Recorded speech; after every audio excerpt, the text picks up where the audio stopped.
What are, what are some tools for detachment? Yeah, this is one of those situations where you and I had a discussion about the science and the practical application aligned. So my original experience with detachment was, and this is one of those moments where, I said a lot of times things are just small moments over time and you make a little adjustment. This is one of those moments in my life, and I wrote about leadership strategy and tactics, where I recognized, like in a moment, what detachment was and how helpful it was. I'm on an oil rig doing a training mission.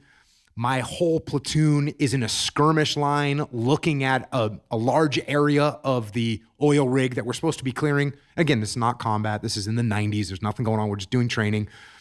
And I'm standing in this skirmish line. And by the way, I'm the youngest and most junior guy in my platoon.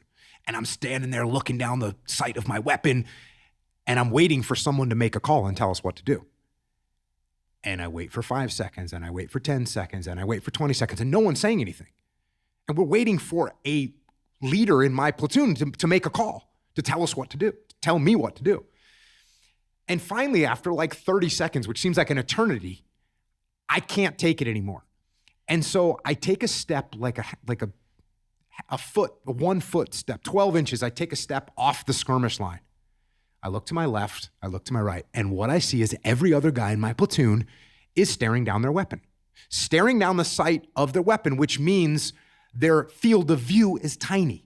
It's like a 20-degree field of view. You're looking down the scope of your weapon or the sight of your weapon, and that's how big their field of view is. And I'm looking and I'm thinking, oh, there's my platoon commander. He's looking down the scope of the sight of his weapon. There's my platoon chief. He's looking down the sight of his weapon. There's my leading petty officer. He's looking down the sight of his weapon. There's my assistant platoon commander. He's looking down so everyone in the platoon is looking down the sight of their weapon, which means they all have a very narrow field of vision. Well, when I take a step back and look to my left and look to my right, guess what kind of field of vision I got? I got a massive one. I can see the whole scene, and I can see exactly what it is we need to do. And at that moment, look, as a new guy, you need to keep your mouth shut. You don't say anything. And I'm thinking, well, but no one else is saying anything. So I muster up all the courage I can, and I open my mouth and I say, hold left, clear right, which is a basic tactical call. No. This is not a patent level genius maneuver. It's just a normal call to make in a situation that we were in. I say, hold left, clear right. And I'm expecting to get kind of slapped, told, shut up, new guy. But instead, everyone just repeats the call, hold left, clear right, hold left, clear right. And we execute the maneuver and we finish the clearance of this oil rig.